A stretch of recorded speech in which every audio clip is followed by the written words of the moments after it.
You have her ID?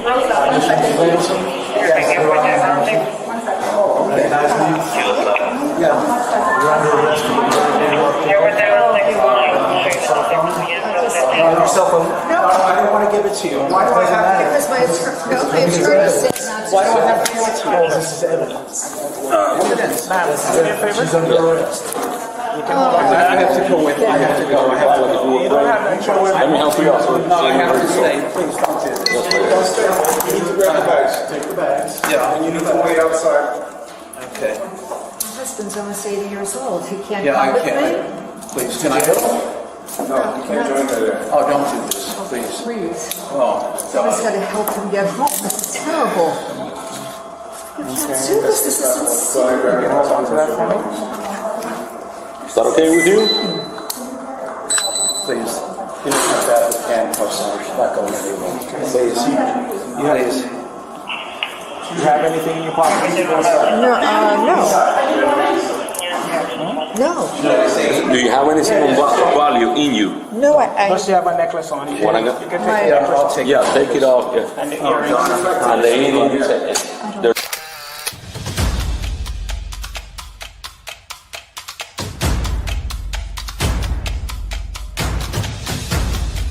You are listening to the Roberta Glass True Crime Report, putting the true back in true crime.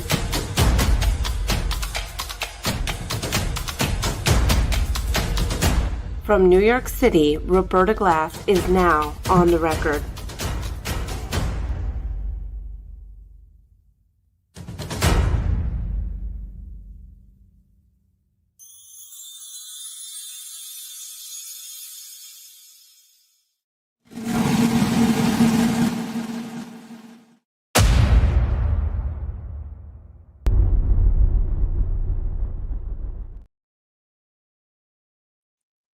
Okay, how is everybody? Hello, Mary Ann, Nizzo, nice to see you. Chloe, Darkside, Mima, Dragon. I wanted to talk with you guys today about a little nugget that's in the jailhouse calls between Charlie Adelson and his mother, Donna Adelson. And he talks about how it's not incriminating that he would call people back on different phones, like landline phones, etc., that he wasn't worried about surveillance, but that he was warned. So he was warned not to talk on the phone. And I assume the reason that he was warned not to talk on the phone to Katie, to anyone about anything important on the phone, and therefore Donna, by proxy, was warned, was that they were told that they were being surveilled. So the bump happened in April, and so this happened in June by Charlie's memory. Makes you wonder if it could have happened a lot earlier. Of course, Pat Sanford from the FBI has testified that he thinks that Charlie was very aware and warned to not talk on the phone just by the conversations. That's his opinion. And I thought I'd go over it and who I think this person that Charlie identifies is. Now, he says it's Mike. And I think, who could this Mike be that warned him not to talk on the phone during the bump? And I'll tell you who I think it is. But let me first share with you the audio and we can listen to it together.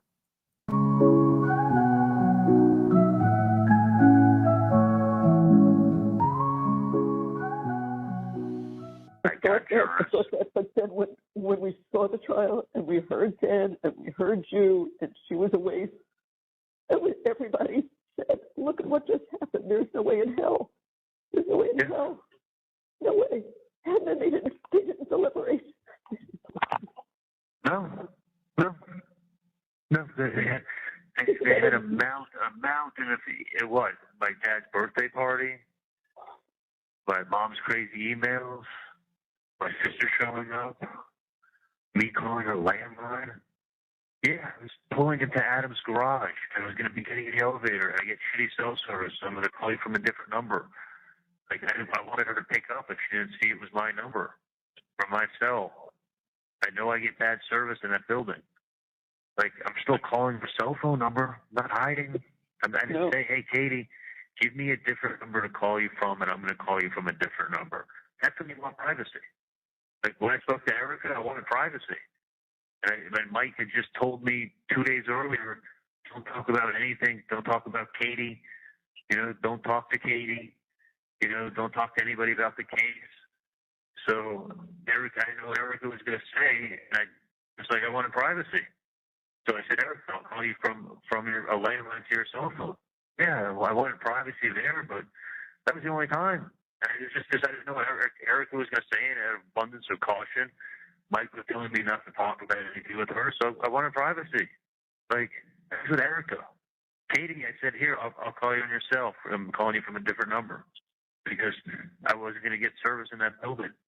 So I knew. So I just wanted her to pick up if she sees a different number coming in 2 minutes. Like, there was. Did he just say that he switched cell phones because he couldn't get cell service in a building? He can't take his cell phone with him to another location? Full of nonsense. Some nonsense. Nothing being hidden. There's an admission in the negative for you. Perfect example. So this is Erica Johnson's testimony. So she was a employee of the Adelson Institute for 11 years. I skip past. I edit out some of her testimony, but where we listened to this particular call that Charlie Adelson said he was talking to Erica, where he had been warned 2 days before by Mike not to talk on the phone. So let's get into it. Please raise your right hand, ma'am. Do you swear or affirm the testimony you're about to give will be the truth? You may take your seat. Please speak loudly and clearly. Good morning. Will you introduce yourself and spell your name for the court reporter, please? Erica Johnson, ErikaJohnson. Okay, and did you work at the Adelson Institute for a number of years? Yes, For about how long? about 11 years. And were you employed there from 2013 to 2016 during those years? Yes, And what was your job there at that time? front desk. Okay, were you also kind of worked as an assistant to Charlie Adelson and the front desk? Yes, What were your tasks at the front desk? making appointments, collecting payments. All right. Were you the primary person who did that for Adelson Institute? Yes, Did Adelson Institute often deal in cash for their services? sometimes. Would sometimes they offer cash discounts for their dental work? Yes, Back during the time period of 2013 to 2016, did Clarissa Libredo, Harvey Adelson, Charlie Adelson, Donna Adelson, and Amy the hygienist, were those the other employees of Adelson Institute besides yourself? yes.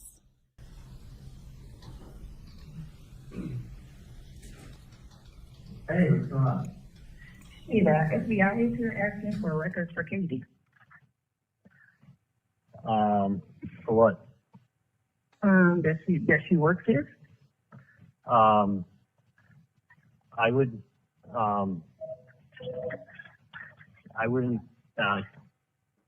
give anything. Yeah, and I don't know. the ex, did she work here? I was like, yeah, she works here, but I don't know what you want. Because remember we sent that. Erica, Yeah. do me a favor. I'm not there right now, and I'm in surgery, but it's not my office. It's my dad's office, so I can't give anything out. Right. So, I don't have access to it. I don't know where anything is. Okay. So you don't have access to anything. And So I don't know where anything is either. yeah. So I would do this. I would not I would not speak to anybody. Mm-hmm. I mean, you can do whatever you want, but it's my dad's office. Yeah. So I don't have access to any of that stuff. Okay. So they can talk to my dad, and I'm sure they'll be able to get whatever they want from them. Okay, understandable. So if I had it, I mean, listen, you can talk to whoever you want. I shouldn't say don't talk to anybody. No, you know, I'm gonna do whatever you tell me. Yeah, I mean, no. I mean, I shouldn't say don't talk to anyone. Talk to whoever on the planet you want to talk to. But it's not my office, and it's not your office. Right. So you don't have records to give them, and I don't have records to give them. So I'm sure they'll be able to help them out in any way they can. Okay. So that's what I'll tell them. Tell them that it's not. I mean, it's not my office. The office was sold back to my dad actually a long time ago. So tell them that you will. So it's actually you're talking to the wrong Dr. Adelson. Right. So what you need to do is tell them that you will get in contact. Because tell them, I mean, it's not your office. You can't get out records. Yeah, they say within 20 days of accordance with Florida statutes, provide above cause with reason. Are they there now, or do they just stand? They're there, but I'm in the back. They're just waiting for me to come back. Oh, and they want records? Yeah. Do me a favor. I'm going to call you from a landline on your cell phone, okay? Okay. All right, bye.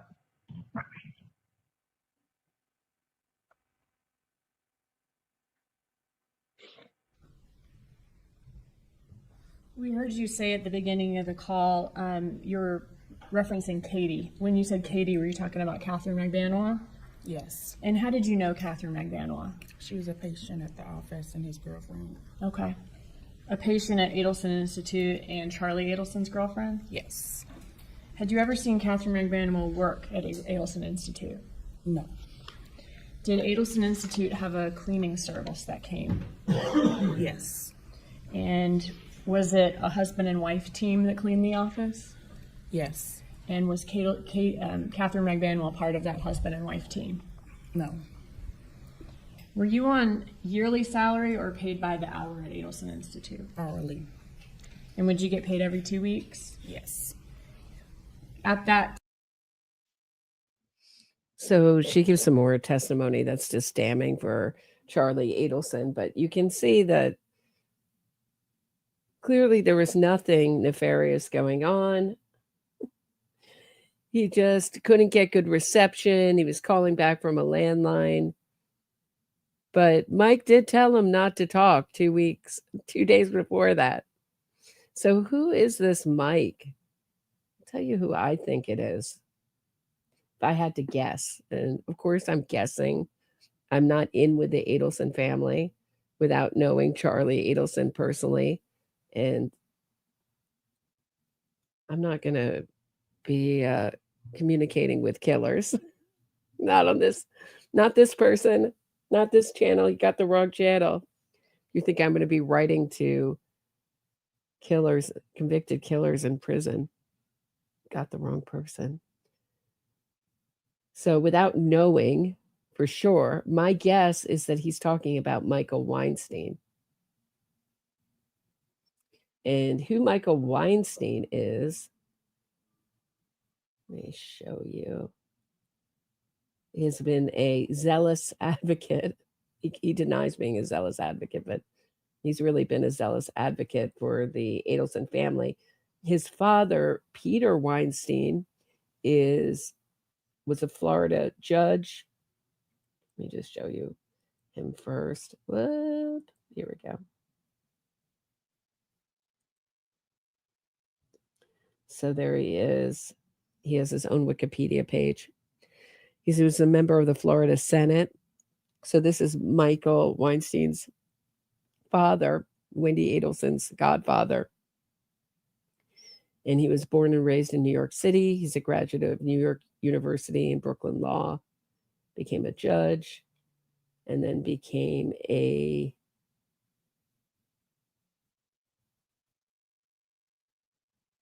did I just say state senator? Yeah, state senator from 1982 for add 14 years onto that. So what is that? 96?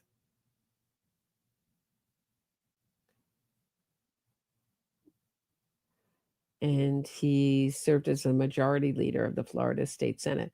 And his son,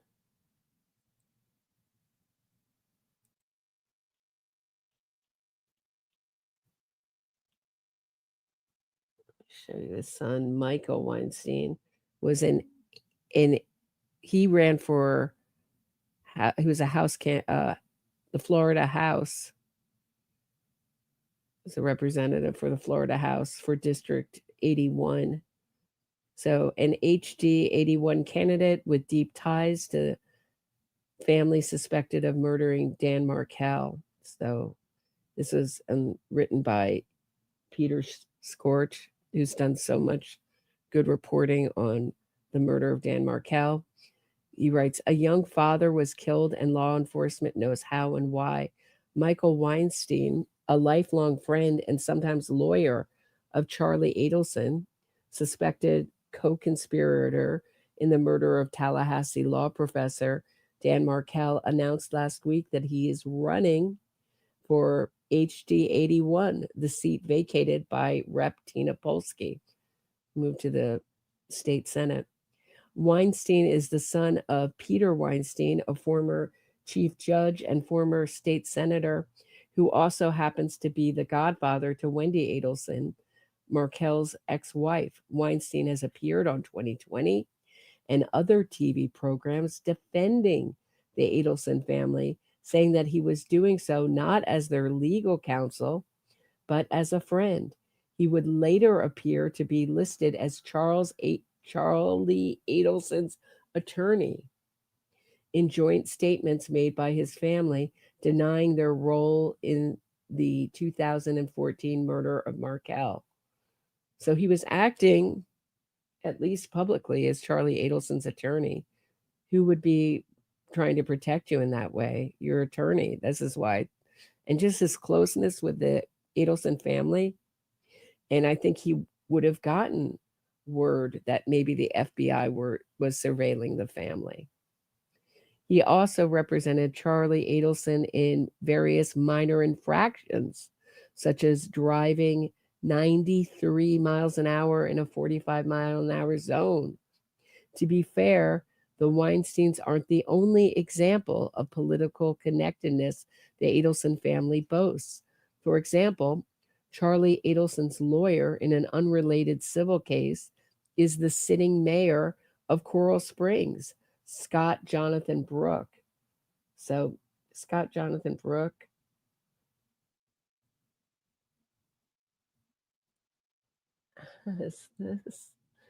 here he is. Here's a picture of him.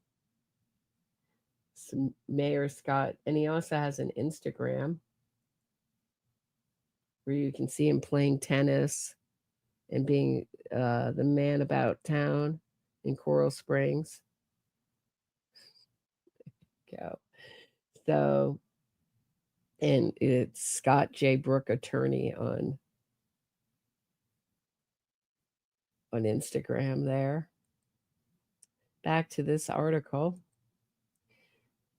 For example, Charlie Adelson's lawyer in an unrelated civil case. Hold on one second. I got to turn on the air conditioning. I'm sorry about the noise, guys, but I'm dying here. It is so hot in this room. I'm going to die. That's how I feel. I'm melting as I'm talking. Okay. For example, Charlie Adelson's lawyer in an unrelated civil case is a sitting mayor of Coral Springs, Scott Jonathan Brooke. Given the strong case state attorney Jack Campbell and his team have presented, surely these current and aspiring politicians are aware of the strong evidence related to Charlie, Wendi, and their parents, but are willing to align themselves Nonetheless, who else among Florida's political and legal elite is connected to the Adelson family, praising of them or worse, protecting them? One curiosity relates to the mystery Tallahassee judge that matriarch Donna Adelson referenced to Charlie Adelson in a May 2016 call captured on a wiretap. She, Wendi, and the judge, her boss, are talking. He had some stuff to tell her yesterday because evidently he knows the judge in Tallahassee, and he was giving her some information from that, and they think that she means the murder case. He's been very nice to her. There are multiple appointed South Florida judges who appear to remain friendly with the family. Maybe they don't know what happened. Maybe they're not guilty by association. But you know who definitely knows? Michael Weinstein. Weinstein communicated with Jim Lewis, the then attorney for convicted hitman Sigfredo Garcia, just after Garcia's arrest. Specifically, Weinstein assured Garcia's lawyer that neither Charlie Adelson nor anyone in the Adelson family would be cooperating with law enforcement. From there, Garcia's attorney is captured on surveillance audio providing this information to accused conspirator Catherine McBanoa, who in turn has declined to cooperate with investigators. So this was written June 2020. Okay. A young father was killed, and law enforcement knows how and why. Our elected leaders, including those aspiring to be elected, should rally behind these officers to bring justice. Innocent until proven guilty is a tenet of law, but does not require the elimination of good judgment or the intentional miscarriage of justice either. Only a person who feels multiple, powerful connections, protects their family, can impede the investigation of her ex-husband's murder, tell fragrant lies on the stand, and then say with smug confidence, the state isn't going to arrest me. So he's talking about Wendi Adelson there, that she feels multiple powerful connections protect their family, and that those connections will impede the investigation of her ex-husband's murder, and that allows her to tell fragrant lies on the stand and then say with smug confidence, the state isn't going to arrest me. The state isn't going to arrest me, silly. She kind of says it like that. The election of Michael Weinstein would no doubt bolster this type of confidence. It could further obstruct the future progress of a bill Senator Jeff Brandeis filed last year to create access to family courts.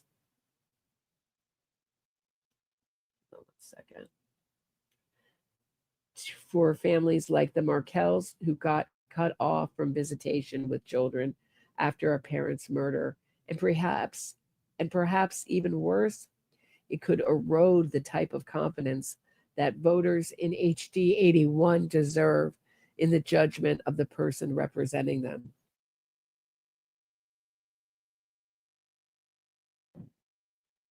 The Markell case will likely bring additional arrests in the coming months, maybe even before the August primary or November election. Perhaps voters in this district should watch carefully until then. Update: Weinstein has responded to Florida politics analysis with the following statement. So this is a statement from Michael Weinstein. It's so arrogant. It's so like Charlie Adelson himself, but this is Michael Adelson. As you know, I was never contacted regarding your article. If I had been, I would have cooperated fully to the extent the attorney-client privilege would have allowed me.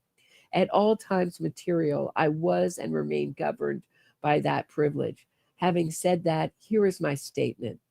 On May 29, 2020, an opinion piece was published in floridapolitics.com, which misconstrues my involvement in a criminal case as it does not accurately take into account my duties as a lawyer.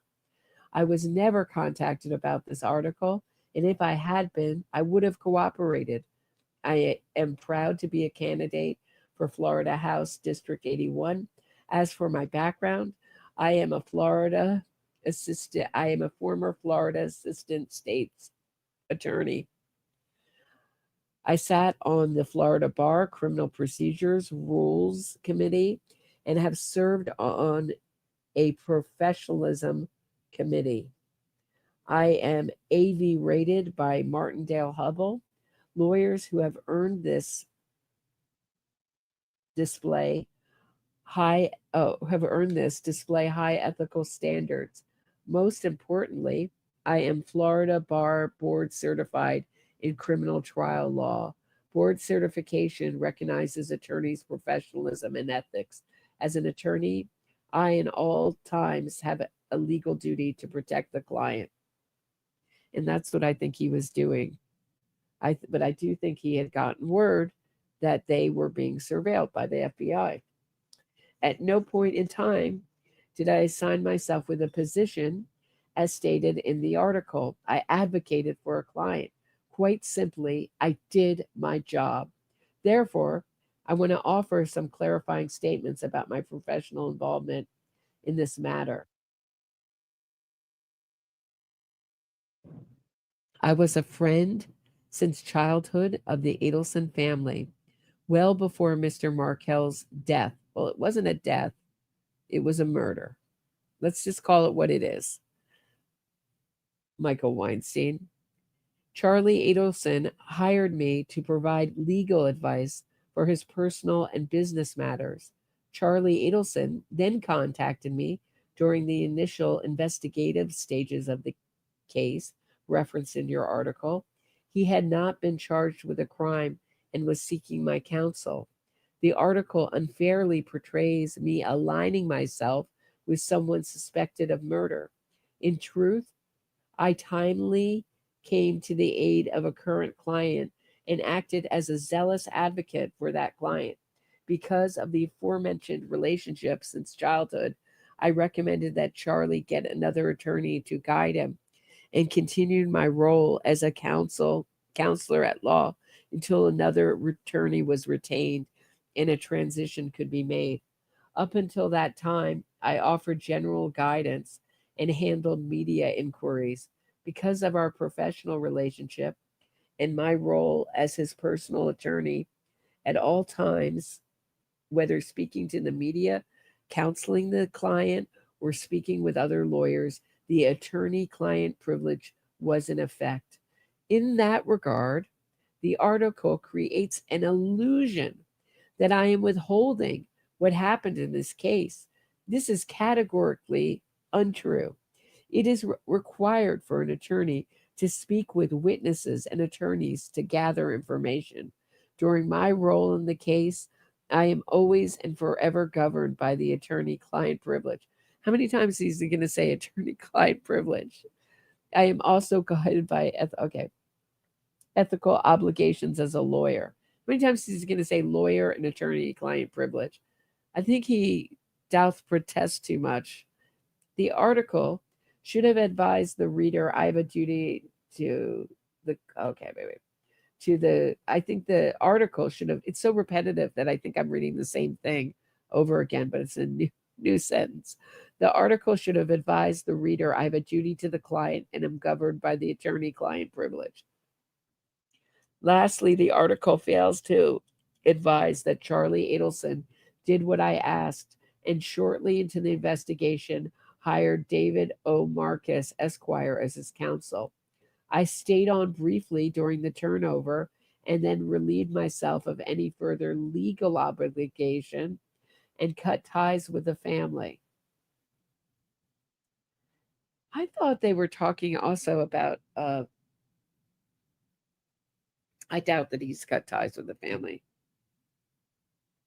if I'm not mistaken, they talk about a Michael in these jailhouse calls, calling Charlie and saying thought he was doing so well on the stand, and et cetera, et cetera. That's my memory. I may be wrong. As a licensed member of the Florida Bar for over 21 years, I value my professionalism and integrity and upheld my oath as an attorney. Oh, so repetitive. This case shows my ability to take on the toughest issues, which will serve the residents of District 81 as state representative well. My ethics, integrity, and professionalism are important. As a husband, father, and attorney, I come from a family of public servants who have served in Tallahassee and locally, and I believe the voters will see that I have the best experience to be an effective legislator to serve District 81, Palm Beach County, and Florida. But there is also about that. So that was from June. And then he was embroiled in another controversy. You see what he looks like up there? I hope so. Let me see. How's everybody doing? Everybody's still with me? They didn't fall asleep with all that repetitive whining. Okay, so candidate Michael Weinstein. So there he was embroiled in another scandal. Halfway through his primary campaign for HD 81, attorney Michael Weinstein joined a case that has lawyers scrambling to defend themselves for deeds far worse than the accusations their clients face. Seattle Seahawks cornerback Quinton Dunbar and New York Giants cornerback DeAndre Baker were accused of armed robbery. Weinstein joined their defense 2 weeks ago as co-counsel with Rep. Michael Grieco.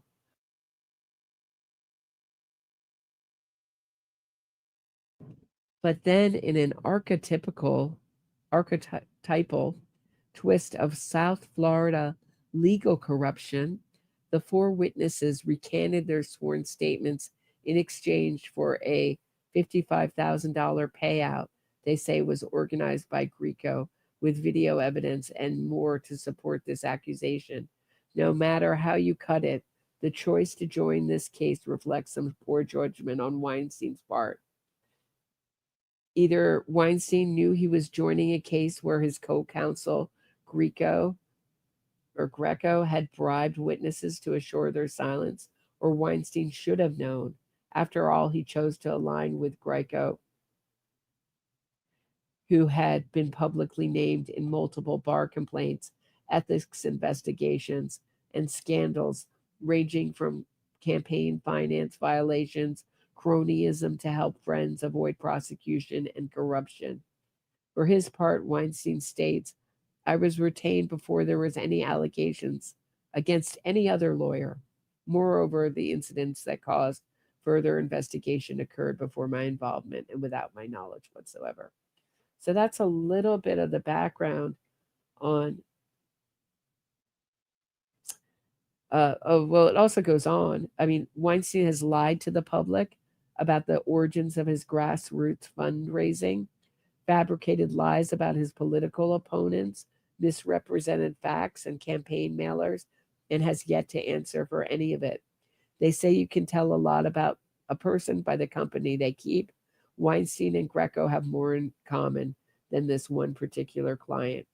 While Greco was reprimanded for his deeds, Weinstein has yet to face any consequences or express remorse about the constructive role he played in securing freedom for his groomsmen. Okay, so he was a groomsman. Charlie Adelson was a groomsman at his wedding, who authorities say hired hitmen in the gruesome murder for hire of young father Dan Markel. So, and then they include his statement from before.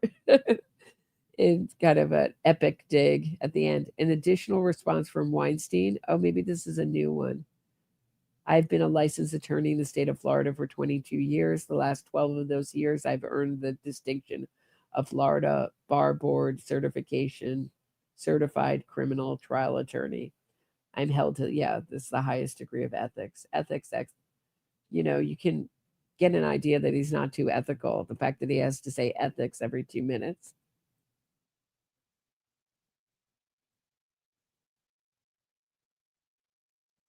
No, is godfather, Maxima.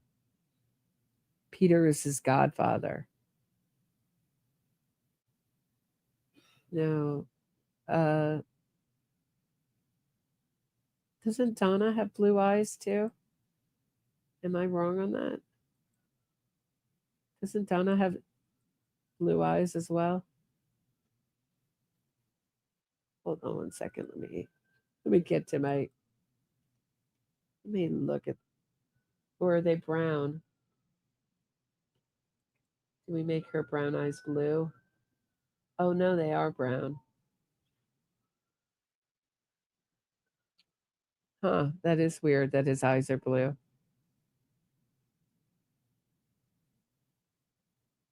And Charlie has blue eyes too, doesn't he?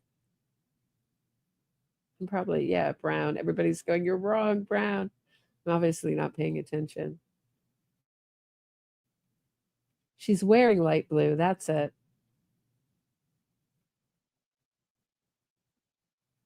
Well, Wendi wears contacts too, right? But they are blue, really? She's not just wearing blue contacts over brown eyes. Do we know what's on her? I know there's that point in her interrogation where they talk about her eyes and that he goes contacts. Charlie either. Nope, Charlie either. Odd.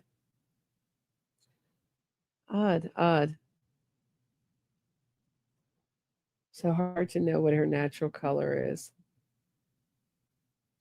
Yeah, she's very proud of her blue contacts. Oh, she wears blue on blue so she can be mesmerizing. Thanks, Piper. Okay, so I'm going to take just a quick one for today. I'm just going to take a break, but no bother. I'm just going to, I know I went really long. I went like 3 hours, almost 3.5 hours last night. And I'm still getting over whatever this is. So I'm just going to keep it brief and finish up the way I usually finish up these episodes, with a victim impact letter. And this is from Catherine McManaway's trial. Let me see if I can make it a little bit bigger for you guys.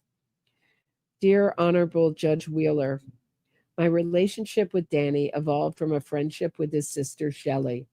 During the time that Shelley and I were law students at Osgoode Hall Law School in Toronto, Canada, in the mid-1990s, Shelley went on to marry a childhood friend of mine, Ian Friedman, and through that union, I became acquainted with other members of the Markell family, Bill and Ruth and Danny. Although my primary connection to Danny was via his sister, over the years, I developed an independent relationship with him. We would often discuss current affairs, politics, law, Judaism, and Israel. I value deeply these intellectual journeys, and my thinking was enriched by them. Once I moved to Israel in 2000, my interactions with Danny became less frequent. Nonetheless, we always found time to meet up during his periodic visits, when he often came to teach or lecture at one of the law schools here. I also had the good fortune of hosting Danny on several occasions in our home in Jerusalem for Shabbat, the Jewish Sabbath. Danny loved the tranquility and spirituality of this day of rest, and we would discuss diverse issues and sing traditional Jewish songs around the dinner table. During one of his last visits to Israel before his murder, he taught me and my family a beautiful melody to one of those songs. We sing that song to this day, and we think of Danny each time. During one of his visits, he told us of the pain he was living through in the wake of his divorce from Wendi. He also shared his anxiety about the future and how the divorce would impact his boys, who he loved more deeply than anything. During another subsequent visit, he told us of a new love, of the love he had found with someone else, and the hope he had for a brighter future. I learned of Danny's murder late one afternoon while working at my law office when Danny's brother-in-law, my friend Ian, called with the news.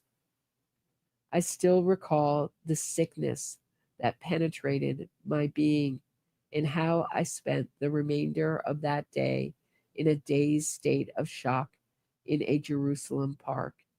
It was inconceivable that Danny was gone and that he was taken in such a horrific manner.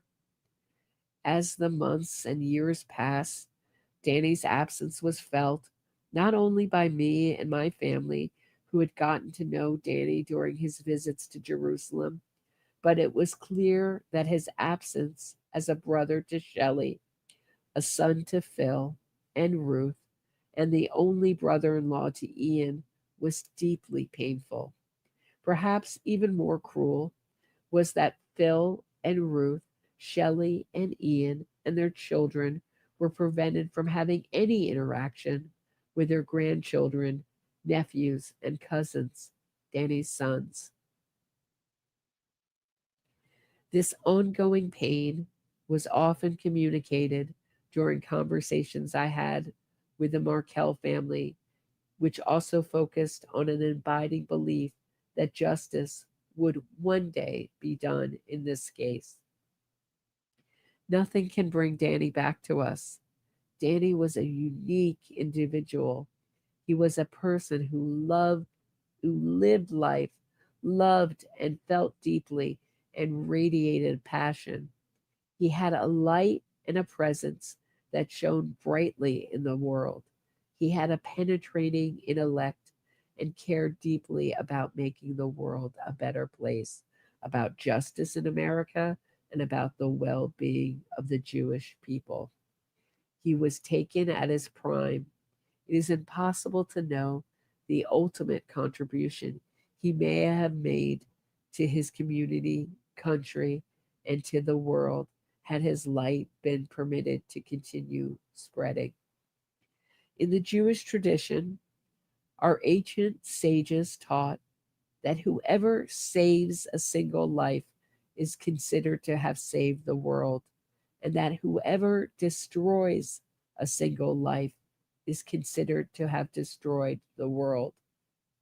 Danny's world was destroyed, and our world was dimmed when his light was extinguished. For the countless people all over the world who knew and loved Danny, all we can hope for now is that justice will be served. Yours sincerely, Daniel Green.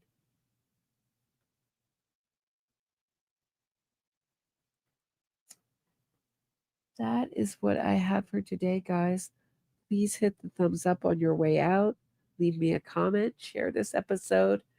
Support the channel. Links are in the description of this episode.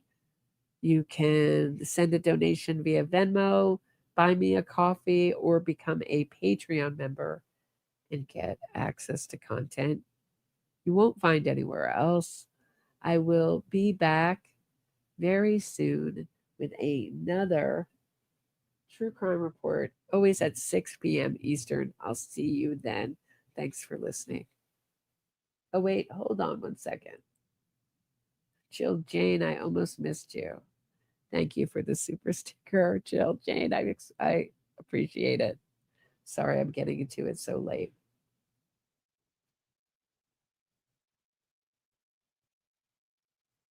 All right. Have a great night, everybody. See you tomorrow.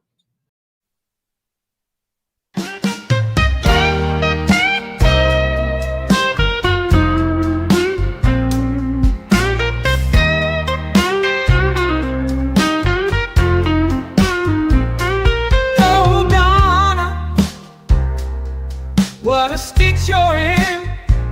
You plotted a murder 'cause you wanted to raise your daughter's kid. Tallahassee is just a stop on the way to civilization. Miami is where all the fancy people are. The TV is about 5. You can't get away from that. Two-toe, tay-toe, hoo-ho, you know the guy you pay, and you can't get away from that. Oh, Donna, what a stitch you're in. You thought jail was just for the little people, but now you're sold blankets with the locked up crew.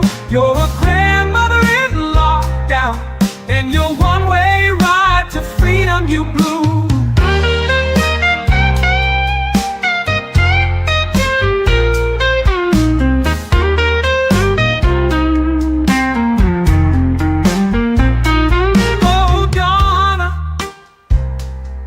What a stitch you're in. Your family are exiled from the social circles you swam in. We all know you never made that banana bread or offered to babysit for Dan, but you'll soon be making license plates and thinking about what could have been. Oh, Donna, you had